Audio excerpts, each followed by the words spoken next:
Previously on Podcast Without Pretense. I can't find my pants. I think I'm drunk. I don't think the drinking's become a problem yet. Oh, that was a great show. Hey, Drinking is the solution to all problems. and the cause of all our problems. I'm Iyaz actor, I am Jonathan Strickland. And I'm Eric Sandine. and together, We like to do a little thing called Broadway. yes, and we haven't done a show. We haven't done Broadway in a long time. Yeah. And since we don't do Broadway regularly, we're gonna do Podcast Without Pretense now, huh? Yeah. I mean, I auditioned for Hedwig and the Angry Inch. I was trying to get the part of the inch. Yeah. Wouldn't give it to me. I got the angry part. Yeah, you got that.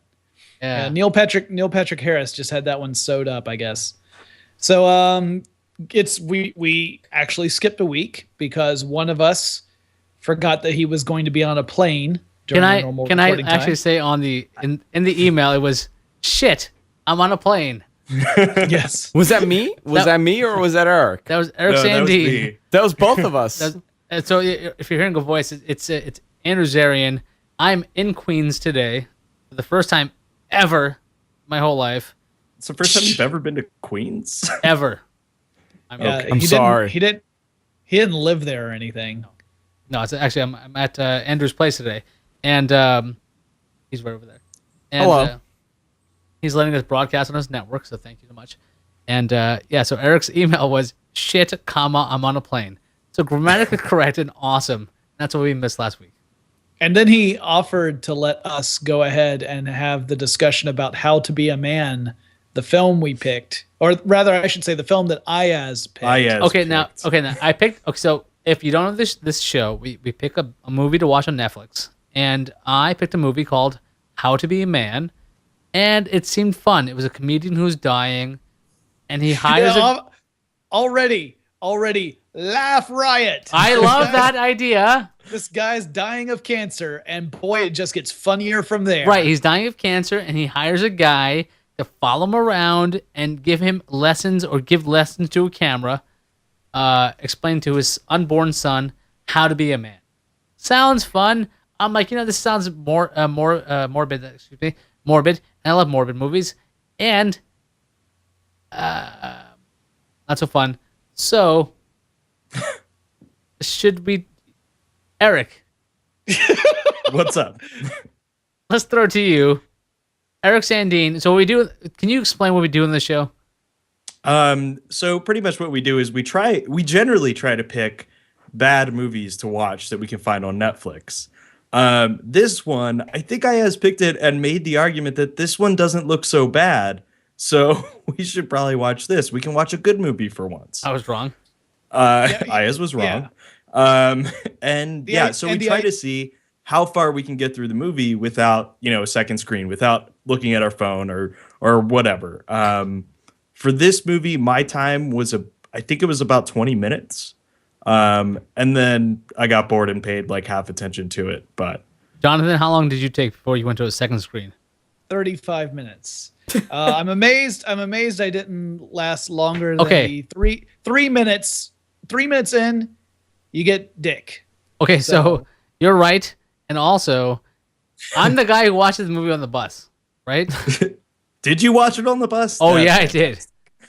Full frontal male nudity on the bus. 1 hour. But that's what you see in San Francisco all the time. Right. 1 hour, 13 minutes in. That's when I actually lost concentration because I was at the end of my commute. The movie's only an hour and 20, though. So. Right. That pissed me off because I was already there. Hour 13 in, I had to pause the movie. But that's when I stopped watching the movie. But yes, there is. So in the beginning of the movie, you're watching the shot now. It's a guy talking to the camera, talking about webcam. Webcam's like, you didn't know that till later. He's like, so, son, I want you to know about how it is to be a man. I want you to know. And then he gets up. And when he gets up, he's only wearing a shirt. And then it's full frontal male white nudity. And I'm taking my iPad and tilting it and going, this should end soon, I hope. But no, it freezes on that for the movie title. It did, actually. Right. Yeah. But the movie title does obscure some penis, so Yes. there's that.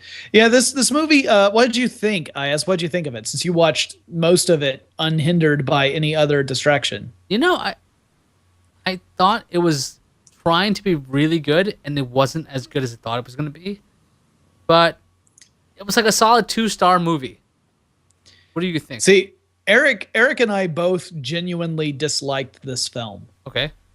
Like I don't know. Eric said he didn't like it to me on Twitter, but I actively really dislike this movie. And I think the reason is because the main character is just such an unapologetic asshole who feels like it's important for him to teach his unborn son how to be a man. Now, granted, I had to actually fast forward. I couldn't watch the whole goddamn thing. I felt so bad after watching this movie. Like it was making me feel bad because he's a bad person, and he's turning the camera guy kid into a similarly bad person. Although the camera guy kid was kind of a shiftless, no ambition layabout, so I guess it wasn't a huge deal. But I did appreciate, because I stopped it when they had the confrontation scene between the kid, the camera guy, and the comedian, where the camera guy is essentially saying, look, you're joking all the time about the possibility that you're my dad. I don't think you are my dad, but if you were my dad, I'm glad that you were never around because you're a shitty father. And so it was better for me not to have a dad at all than for me to have you as a dad. And then the guy he sits down and just, it really kind of sinks in what kind of person he really is. And you get the feeling that that's like the transformation moment, except he doesn't really transform all that much.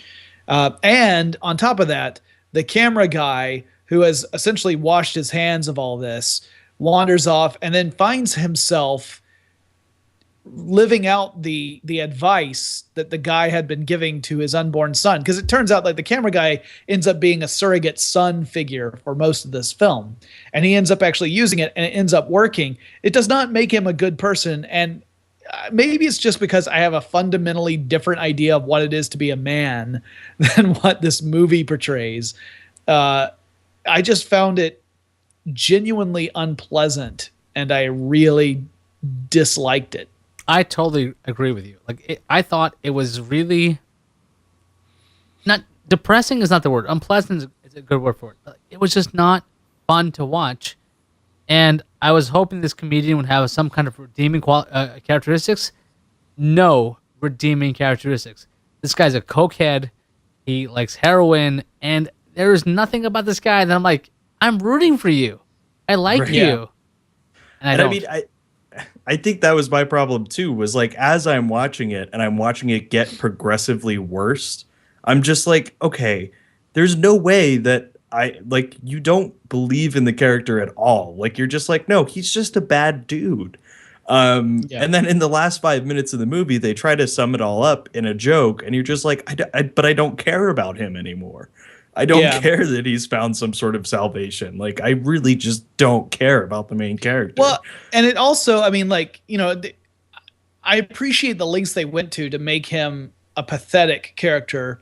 You know, he's successful in the things he wants to do, but all the things he wants to do are pretty pathetic. They all involve dependencies on sex or drugs or something along those lines.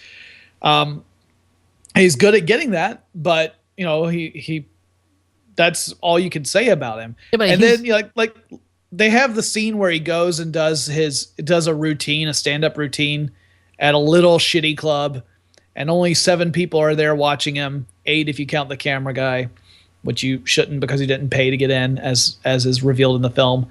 And he goes through his routine, and it's absolutely not funny at all. And he only starts getting laughs once he starts saying true things about himself, and it's kind of nervous, shocked laughter. And his response is, I fucking killed. Like, I killed in that room. And then, you know, there's no like uproarious laughter or anything. It's all just kind of quiet, like shocked, nervous chuckles. And you just get the feeling like that kind of sums up his whole life. And in a better movie, that would be the moment where you'd feel sorry for him. Yeah. But you don't. You don't have that. If you watch this movie again, How to Be a Man on Netflix, and like again, when I picked this movie, and I apologize now because I didn't pick an intentionally bad movie. I picked a movie that I thought might be good. The ratings were decent. It was all right. It was well acted, well shot. Audio was good. Lots of positive things about it technically, but man, did it suck. See, what was it? What was the title? How to Be a Man. And it's not a Tyler Perry film. No. Okay. No. Well, here's the other thing. Here's the other thing is that they actually do. There was a Michael Keaton film made back in like the 90s, which had a very similar premise, and they actually reference that in the movie just to get away from the fact that it is following a very similar premise to that film. Not that I think that necessarily excuses it, but they do bring that up in the movie. I would go so far as to say this could very well be a good movie for an audience that is not me. Like, it would have to be someone very different from who I am to really enjoy and appreciate this movie. And there very well may be an audience for it, and for them, they could really get a lot out of this. And so that's why I don't go so far as to say it's a bad movie as much as to say it's a movie that I am absolutely not the right audience for, and I did not enjoy one moment of it. Well, that's not true. I did kind of get a little bit of a giggle at the incredibly long, epic description of what oral sex should be. Okay, now I also again I'm on the bus. And I'm watching an hour 13 minutes this hour and 13 minutes straight of this movie. And yes, there's male nudity in the beginning. But that's gone. That's gone really fast, and the movie itself is not bad. It's not good. Eventually, this description of oral sex, and it's pretty funny, and it's not enough to bring the movie to somewhere you want to watch it. It's only 90 minutes, right? It's pretty short. Yeah. And that I think is worthwhile if you're going to spend the money, not money, Netflix money. Yeah. It's what we've watched way more horrific, offensive movies than this movie. How to Be a Man is not exactly. It's not offensive, but it's also it's annoying because it could be better. Yeah. And you've wasted all this time watching this movie, and it's not even close to where it should be. It's like a 2.5-star movie when it could be 4. Yeah. Yeah. No, like I said, I mean, I read the story behind this, and apparently they shot it super quickly. Like, the whole movie was essentially shot and finished for the most part within 20 days, which is unheard of. So that might explain some of it. Like, they had the idea for it, but they didn't have anything written down until just before they went in and started shooting. And then they submitted it for, I think, Sundance, and it got in on the film festival circuit. But it was one of those things that was turned around really fast. So you get the feeling like if it had had a little more time to develop it and give the character at least some sort of connection to the audience, and not just be this outrageously, selfish and ultimately pathetic character, then maybe it could have gone somewhere. But, I mean, you're right. We've seen movies that are way worse. This still has not toppled the number one awful movie we've ever watched on Podcast Without Pretense. Let's talk about a scene in this movie, How to Be a Man, where the cameraman is trying to get this comedian, get his shit together. And they're having a big fight on the sidewalk. And it all revolves around, literally, a piece of shit. Yes. And a metaphor that I barely understood in the entire scene. Yeah, so the kid is trying to explain to this guy that this tiny bit of his advice is good, and the rest of his whole life is shit. And it's all done with this little, 5-inch piece of shit. It's horrible. This is going on for a very long time. And this scene where this guy's trying to explain to the audience that his life is good, he's holding this piece of shit.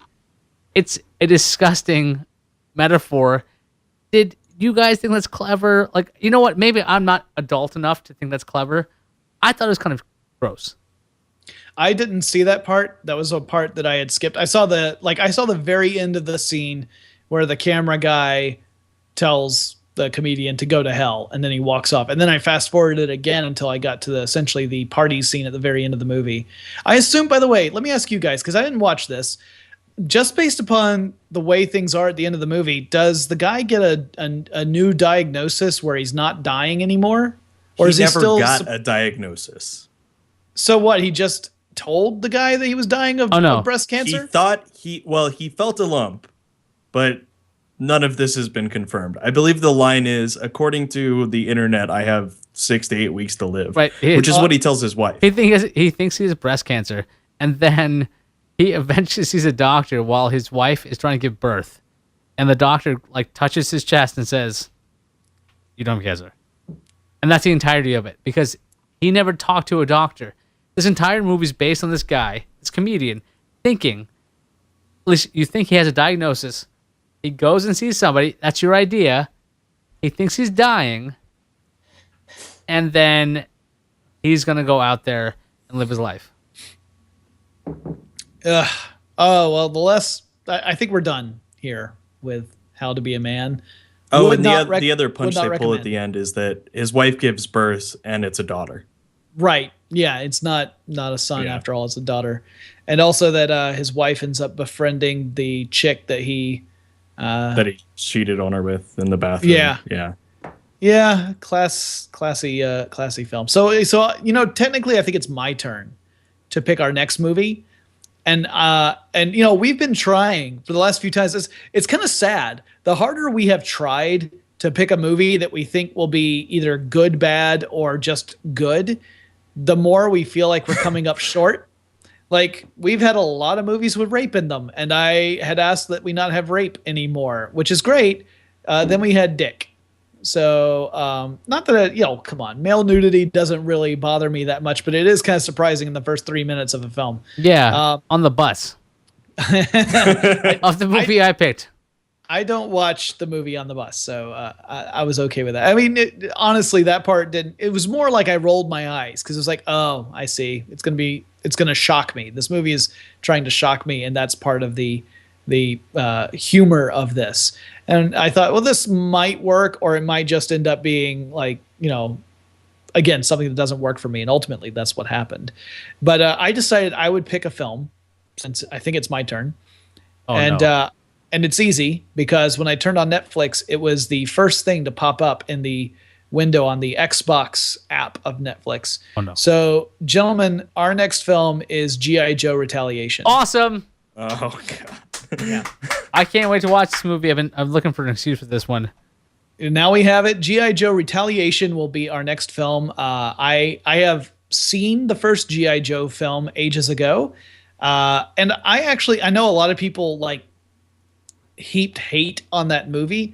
For me, that was a more enjoyable film than Transformers. And when you think about it, both movies, all they really are is a movie adaptation of a cartoon that in itself only existed to sell toys.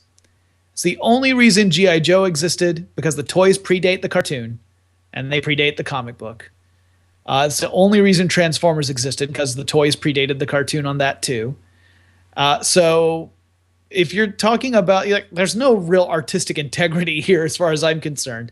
So I actually thought that the first G.I. Joe movie was at least more coherent than the first Transformers, and definitely more coherent than the third fucking Transformers movie, which we watched for this show.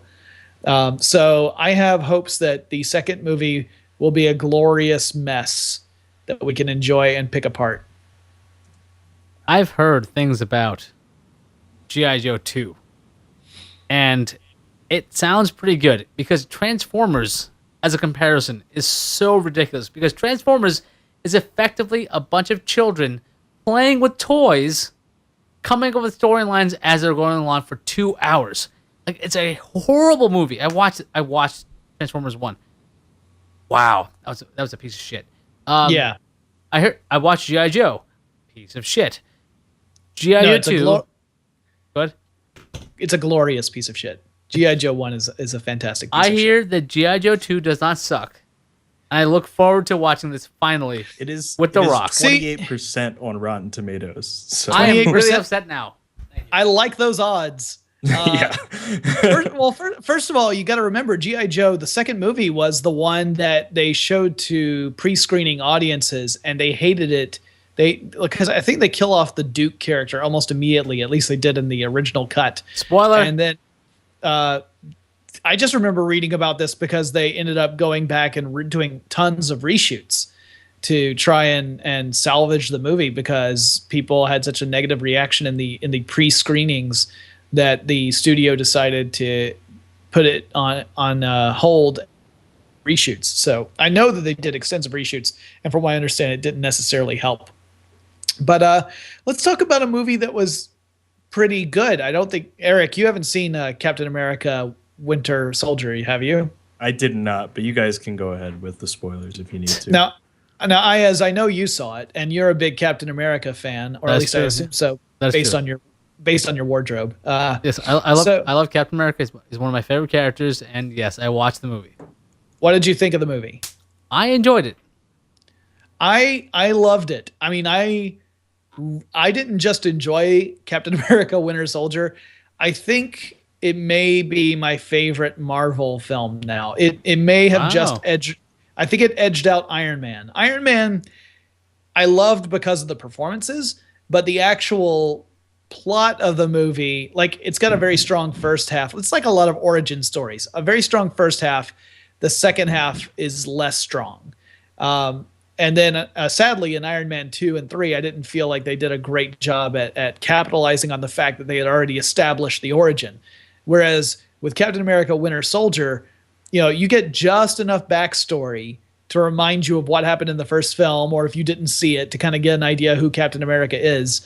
And the rest of it just is balls out, like, action and intrigue, and some great supporting performances. I mean, the portrayal of Falcon was phenomenal. This is a character that I thought was just going to be a glorified cameo. I thought it was going to be like a thankless role that this guy is going to play, and he might have a couple of lines that are kind of quippy, but otherwise it was going to be kind of uninspired. He was actually a fantastic part of the movie, and I thought they handled it really well. I loved all the little Marvel references that are dropped throughout the film. When I went with several other geek types, so we're all sitting in a row together, and at one point, one of the bad guys is dropping names of or descriptions of people that are going to be targeted and wiped out. It's part of the plot that unfolds in the movie. And one of the names he just casually mentions is Stephen Strange. And at least 4 people in my row had a holy shit moment, because that's it's Doctor Strange.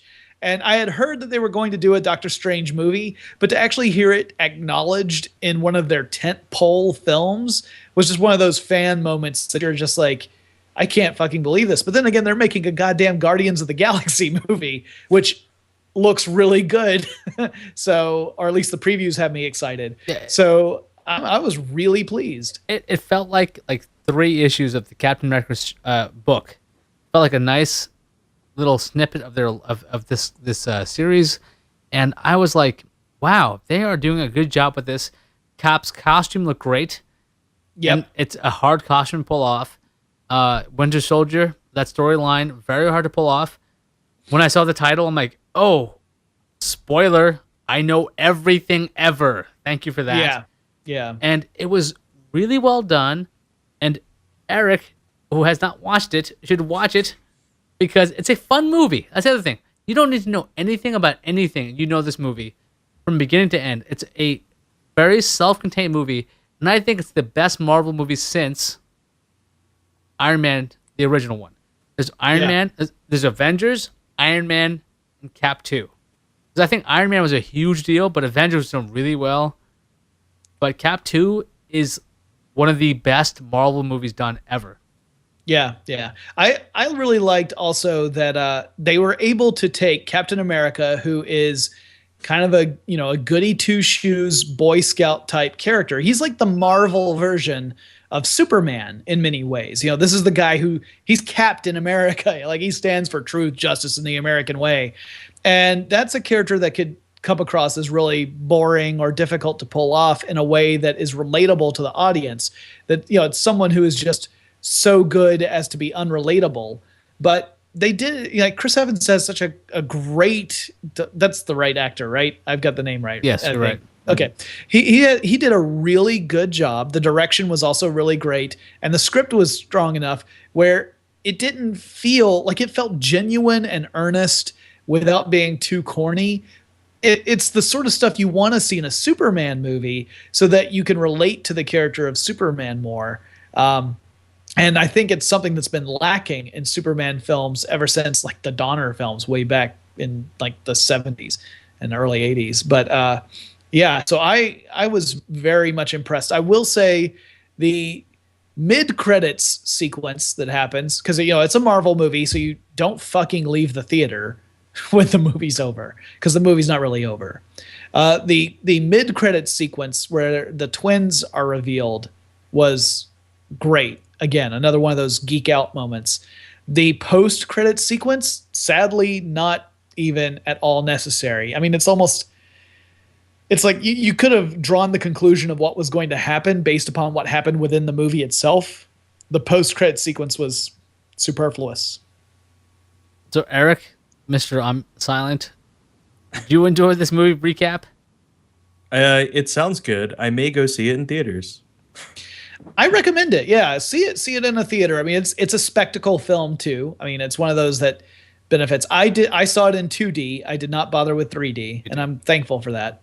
Yeah. Most of the action sequences are shot really well. Like, you can tell what's going on. The fights have a geography to them. You get a good feeling of the flow. Once in a while, especially in the very beginning of the movie, some of the fight scenes kind of are like way off to one side or the other of the frame, and occasionally there's some action that looks like it's happening just off frame, and it's a little distracting at the very beginning. I would imagine that in 3D that would have been even more of a pain in the ass. So I'm glad I skipped the 3D part. Also, most conversions are so dark, or at least they do darken the film, that it's easy to miss out on things that are dimly lit. And there are a few scenes in this that kind of have that going on. So I was glad that I went to see the 2D version. So, Eric, watch this movie. I'll go see that. I have to go see the new Wes Anderson one, I think tomorrow, actually. So it'll stay on the list. Is that the Budapest Hotel? Is that Yeah. where you're talking? I hear that's good. I have not seen that. The only other movie I've seen recently was The Muppets Most Wanted. I'm a huge Muppets fan. I grew up, in the 70s and early 80s. So I grew up with The Muppet Show. I grew up with Sesame Street. The Muppets, and my sister's a puppeteer. Like, my family, we're like, big Muppet fans. And your family's full of colossal weirdos. Your dad's a writer. You're a writer. Your sister is a puppeteer. Like a cousin who like makes a living out of like voodoo. What's up with that? Well, I mean, we don't talk about the voodoo thing, as we all agreed on that before the show started. But it's a pretty. I like to think of it as an eccentric family. My family's pretty awesome. So yeah, but we're all big Muppet fans. So I went to see this movie with high hopes. I enjoyed the Muppets film with Jason Segel. I thought that was really well done. I thought the music that Brett McKenzie did was really good. Brett McKenzie of Flight of the Conchords. He did the songs for the last Muppet film. He also did the ones for Muppets Most Wanted. So I had high hopes, and I have to say it was an incredible disappointment. I mean, I wouldn't go so far as to call it a bad movie. It's just a really mediocre film. Like, it's lacking heart. And a lot of people, when I brought this up, a lot of people said it's lacking Jim Henson. And I understand what they're going for. And trust me, when Jim Henson died, it hit me hard, because I was, again, such a huge fan of his work that it was one of those celebrity deaths as a person who I had never met in real life, but it affected me emotionally. Big deal. So I understand. I valued Jim Henson's work a lot. However, that being said, I don't believe that it's absolutely necessary to have him be an integral part of a Muppet movie and have it still feel genuine. I think it's possible to do that. I think the first Muppet film got really close to it. It wasn't perfect, but it was close. This one, though, just felt like it was off the mark. It wasn't that, the performances were terrible. It's just something was not clicking. And sadly, I would not recommend anyone go see the Muppets Most Wanted. The music doesn't feel as inspired. There's no songs that stand out like "Life's a Happy Song" or "Man or a Muppet." Yeah, I mean the cameos are fun. You start to play bingo with how many celebrities you spot as the movie goes on. But I mean, that's also a throwback to the old Muppet films. You watch one of those old Muppet movies, and it's like every 5 seconds there's a cameo of some other, movie star from the late 70s or early 80s. But sadly, not a great film. Would not recommend that one. So yeah, those old shows, just like our old shows. Our podcast of Pretense, so many cameos. No, you know what? We have almost as many cameos as we have syllables dropped by Iyaz in this episode. Yeah. Podcast Pretense. How's the wine, Iyaz? Wonderful. It's my fault. I'm sorry. Yeah, I thank you so much for liquoring him up before our show. Like you couldn't get I'm on the drink vacation. on. Come on. You're working right now. Yeah, for all the advertisers who are because we have so many advertisers for this award-winning podcast. Yes, Since we're gonna win all future. we awards. talked about not giving a fuck, and I'm doing it now. Yeah, it's coming across like gangbusters. I can't believe we have Strickland, of all kinds of places we can't mention right now, on this show, a big celebrity, and we're ruining his credibility right now. So, Who is we? I believe that's you. Yeah, you're still here. Eric's very good at sustaining my credibility. Okay, fine. All right. So Eric, what have you been up to? Besides you went to the convention, right?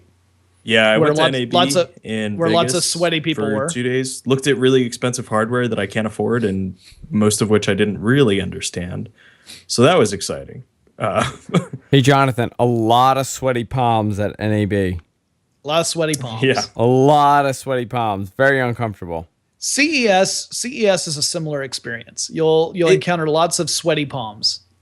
I mean, it was really similar to CES in the fact that, like, we barely have 4K TVs rolling out, and I'm sitting in a demo from who was it, HSK, for like an 8K projector demo. By the way, 8K is pretty beautiful, even on a like 8-foot screen. Huh. But Yeah, I guess if you have a screen that large, then sure. I had problems with, whenever I look at 8K or 4K versus 2K at the regular television screens, it's negligible to me. Yeah, I mean, on a regular television, whatever. But yeah, seeing it on like an 8-foot tall screen was actually like they showed a fireworks demo. And they showed a like on the ground World Cup game from last year, and it looks great at like blown up that big. I mean, pixel for pixel is beautiful, but yeah, I can't like. It's gonna happen. They're gonna cram that into a TV, and I will probably buy one eventually. But right now, I'm just like, yeah, it's. I don't care. Well, especially since getting actual hold of content is still something that's only now starting to roll out right. and that's just just to roll out places. H.265, which is when that'll actually start happening. Right.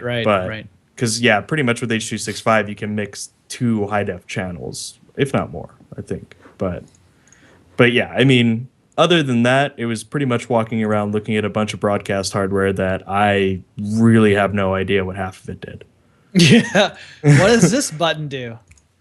Yeah. That's cool though. I mean, since our last podcast, I have not been up to any shenanigans other than seeing some movies. So it's been pretty much. Other than I've been doing some more episodes of Large Nerdron Collider, which is my geeky mashup show. So on Sunday we shot Snakes on Speed, which is Snakes on a Plane meets Speed.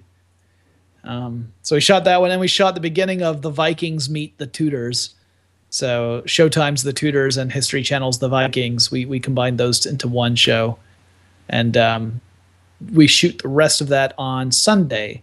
In related news, this weekend, if you're in the Metro Atlanta area, this weekend and this weekend only, I am going to be performing at the Georgia Renaissance Festival, really as an excuse to just see what the new entertainment division is up to, because they've got a lot of new people, and a lot of the veterans retired last year. So I'm just curious to see what happens.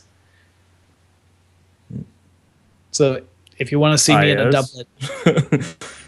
Sorry, I dropped all my syllables. Yeah, I'm on vacation. I'm having a good time, drinking way too much wine, and I apologize to the audience who's listening to me. Okay. Iyaz, do you need us to prompt you? Do we need to ask you like leading questions? Yes, you do. Okay. Well, we'll think up some, and then we'll ask you some. Go ahead without it. Well, hey, Iyaz, let me ask you this, because this is another. Have you been watching Agents of S.H.I.E.L.D.?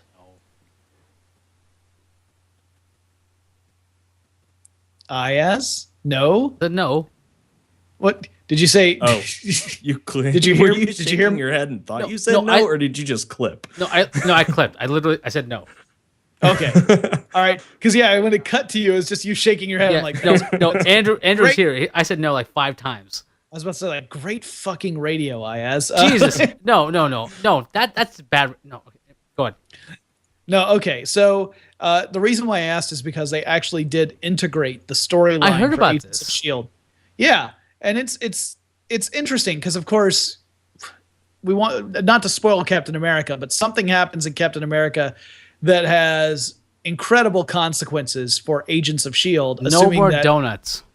Yeah, S.H.I.E.L.D. assuming that they truly keep this an integrated universe and don't just start spinning stuff off so that they can exist in parallel with each other. So far, Marvel's been doing a really good job at having this kind of integrated universe approach where you really feel things are connected. The only downside is that when you've got something like Captain America Winter Fresh Soldier going on, they don't like other heroes don't show up to help out Captain America, and you would figure with some of the rather high stakes things going on in that movie that other prominent heroes would show up to help out, and it wouldn't just be this isolated incident because it's pretty big. It's also really hard to tell how much time is passing in these movies. Like, I can't tell if this is all supposed to be like in a super crunched time frame or if it's drawn out over the course of several days or even longer, like weeks. But you figure that other heroes would get involved at some point. That's a weakness, but it's a tiny one. It's not a huge deal. But I am really impressed at how Marvel's been trying to keep this all together. And Agents of S.H.I.E.L.D. had a really super slow buildup. So much so that a lot of people gave up. It went on a brief hiatus. A lot of people just gave up on the show and didn't bother coming back when the show came back. But I think that it's starting to pay off. This really slow buildup has started to pay off in the most recent episodes. You could argue that that's too little too late. I think it's a pretty typical Joss Whedon approach, even though he's a producer, not a writer on the show. It feels like it's a kind of Whedon thing to do, to have this kind of plot going on underneath that only starts to come to prominence pretty late into the run of the season. But I'm curious to see where it goes next, and really also curious to go back and watch earlier episodes because they just revealed a pretty big plot point in the show in the last episode. There's an episode tonight as well, but in the last episode they revealed a big plot point, and I'm really curious to see if previous episodes have any foreshadowing at all of the big moment that happened, or if it's really just kind of out of left field. There's one moment that I think foreshadows what happened last week, but that really doesn't count because it happened the week before. So it's not like really foreshadowing when it's just, the episode before the big reveal. But other than that, I think it's actually turning into, a watchable show. I think it's probably not going to satisfy a lot of fans who still want to see more Marvel integration. I just don't think that's going to happen because I don't think they're going to have the budget to be able to do that. But I think they're doing an okay job. It could be better, but I think it's okay. Yeah, I heard about that, and I was like, a friend of mine was very upset about the whole idea that Agents of S.H.I.E.L.D. is impacted by Captain America, and that can be a problem when you're not involved with a larger universe. And I want to watch the show more now because of this, because I didn't really want to watch S.H.I.E.L.D. And now, after watching the show, I hear a lot of things are changing. So, like, it's the same world on ABC every week. I want to see that. Yeah. I think the main reason to even tune in earlier was just for Agent Coulson, because he's such a likable character. It's interesting that someone who was such a minor character in the first Iron Man, like I think that's when they introduced him, was in the first Iron Man. He was such a kind of minor presence that you wouldn't have expected him to kind of grow and blossom into this character that had a lot more appeal in later films. But he really did manage to do that. And then to have him come back in the television show and then learn exactly, how is it that he's still alive based upon what happens in the Avengers and that kind of stuff is interesting. So, of course, it's a comic book. I mean, comic books characters don't stay dead usually. I was shocked that I didn't see any indication in Captain America: Winter Soldier that Red Skull was still around. I was expecting there to be some hint that Red Skull had somehow come back and was still a force, or that there'd be a new Red Skull, but that didn't. As far as I could tell, that didn't happen. If it did happen, it was so subtle I missed it. I've only seen the movie once so far, though. I may go and see it again before it leaves theaters. And you, Eric? What was that? You seem so awake and excited. Sorry, I literally just ran away to stop the dog and the cat from fighting, so I missed about 30 seconds there. Oh, you missed nothing. Yeah, no, it's nothing that concerns you. Hey, Iyaz, here's another conversation we can have that leaves Eric out. But I have no syllables left for Eric.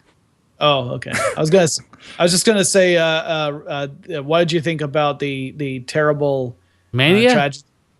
No, I didn't think Mania was terrible. I loved it. Sorry, go ahead. Mania was great. Yeah. That's Andrew. Go on. Okay. Well, all right. No, I will say this about Mania. WrestleMania 30.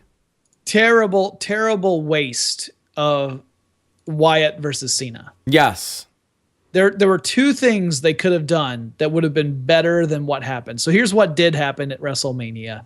You've got John Cena, who's essentially the superhero face of WWE. So he's the one that all the kids like. He's essentially the Hulk Hogan character, except the kids love him and all the adult dudes hate him. Take a nap, Eric. And so anyway, he gets a divisive response when he comes in to the ring, and like I said, the kids just think he's the best and probably don't even understand why dudes hate him. Personally, I don't even hate him. I think he works his ass off. I don't particularly find him interesting to watch, but I can tell he's putting forth like every ounce of effort he has. So I appreciate that. I've seen a lot of people kind of sleepwalk their way through matches. So I don't think he could be accused of doing that. Anyway, the whole plot is he's going up against Bray Wyatt, who's this crazed kind of cult leader type character, backwoods Louisiana kind of cult leader fellow. And the whole way they were spinning this was that Bray Wyatt isn't so much concerned about winning or losing the match. He wants to turn John Cena into one of his disciples, to make John Cena kind of embrace his dark side, join the dark side and together we'll rule the galaxy sort of thing. And so, you had this storyline, very cartoonish, very much a throwback to like classic Hogan Undertaker matches, that kind of thing. But they had two different things they could have done that would have made that a better match, in my opinion. So what did happen was Cena ultimately resists giving in to the dark side and using underhanded means to beat the holy shit out of Bray Wyatt, even though he gets the opportunity to do so a few times and is playing like he's tempted to do so, but he resists. So he remains true to his inner philosophy of thug life, which apparently is, being a fucking stand-up dude. So what they could have, he just went over, he beat Bray Wyatt in a clean win. That was a terrible waste because Cena did not need the win. Wyatt gets buried as a result. He loses and gets pushed back, like he loses all momentum there. What they could have done was one of two things. They could have had Cena win, but he wins because he gives in and he ends up being brutal, except that would have meant it would have harmed Cena's image. And I don't think WWE would do that because of the connection Cena specifically has with the younger audience. So I didn't think that was a really realistic approach. The other thing they could have had was have Cena lose, but he loses because he refuses to give in to that darker side. And that way, even though Cena would lose the match, he wins, quote unquote, the war by resisting Bray Wyatt's attempt to make him choose to do awful, evil stuff.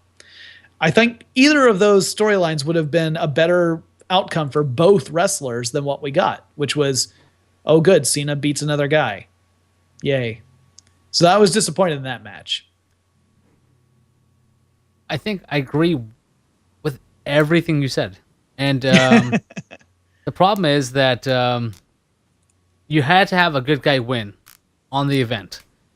And your complex storytelling idea where if Cena won and he gave in to his evil undercurrents, that would have been really great, but Cena's a cartoon character. He doesn't have dimensionality. That's not what he does. And Bray Wyatt's a cartoon character too. He doesn't really have any dimensionality. He's just representing evil. Right, but the fact is that when you're involved with a John Cena storyline, it's entirely one-dimensional. Yeah. So Bray Wyatt, while being elevated by handling Cena, he just couldn't bring it to where we wanted to watch it. We wanted to watch a complex storyline. We're adults. We want to watch a storyline that gets our brains engaged, and we didn't have that with that thing. But over the course of time, maybe we'll have that. But right now, with John Cena, you're right, he's working his ass off. He's really working very hard. Bray Wyatt's a young guy. He's doing a good work. His in-ring work is good. His promos are amazing. Yeah. He also he should not beat John Cena yet. He beat Daniel Bryan in Royal Rumble. He should not beat John Cena yet. Yeah, now see here's the other thing is that Bray Wyatt gets a clean win over Daniel Bryan, right? So Bray Wyatt wins clean over Daniel Bryan. January. Daniel Bryan then goes on to defeat Triple H and then goes on to win the World Heavyweight Championship in a triple threat match against Batista and Randy Orton after already having gone through the match with Triple H. So Daniel Bryan is now the World Heavyweight Champion. But by wrestling logic, which I know is a contradiction in terms, you could say, wait, Bray Wyatt could totally challenge Daniel Bryan for the championship now because he's already beat him clean at Royal Rumble. And he beat him clean without any assistance from his two cronies. See, here's where I have an issue with the finish of that. That was erratic booking. They booked that finish because I would put the camera on me, but I don't have a camera on me. But so I will be as drunk as you are, right? Yeah, that was erratic booking because they booked it because CM Punk left with the John Cena Bray Wyatt finish. The only proper finish would have been to book Bray Wyatt strong. I call him Barry all the time. I wish he was Barry Wyatt. You think of Barry Windham. I do think of Barry Windham and Barry Horowitz, but it's Bray. The only way to properly book that finish was to book him strong, and that's very difficult at a WrestleMania when you're trying to book the babyface as strong. The next pay-per-view, they have to have the Wyatts go over. All right, so Eric is like making a souffle right now, right? Eric, what are you doing? Have you generated like the most important thing ever? What are you doing? What am I doing? Are you securing the? I'm currently reading a Washington Post article. I was wondering. That's a if show. you were. I was wondering if you were registering new domain names. No. Oh, you're just No, chatting. no. I mean, Yeah. I was thinking about signing up for the The network. WWE online network. We you know what? If you're watching the show right now, or listening to it, you need to sign up Eric Sandine for at least a 1 week trial with the WWE network. He'll fall in love. He will fall in love. And if he doesn't, we will make him watch it all the time. We will give you. We will give It'll you be either that or this show it will literally just turn into the two of you trying to convince me why I should be watching this. All we really have to do is give you the name and year of the pay-per-views you need to watch to kind of get an idea of why we are fascinated and fans of professional wrestling. So, and there's quite a few that are in that vault. Not all of them. Sadly, like some of the things I would love to see, again, are not yet available. Like, I'm pretty sure the WCW, the Nitro, where Goldberg beat Hogan for the WCW Championship. I'm pretty sure that's not in the vault yet. Last I checked, I didn't see it. It's not, but you know what is in the vault?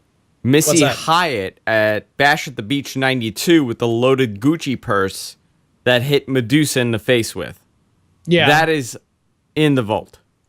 I'm just sad that I'm waiting for the Goldberg match to get in the vault because I was at that event. In fact, I was maybe 15 rows back during the Hogan Goldberg match, and that was a lot of fun. Although, again, it was one of the massive mistakes WCW made, just in an effort to win back the Monday Night Wars. By not putting out pay-per-view. Yeah, they lost so much money that way. But that's one of those events that you kind of need to watch maybe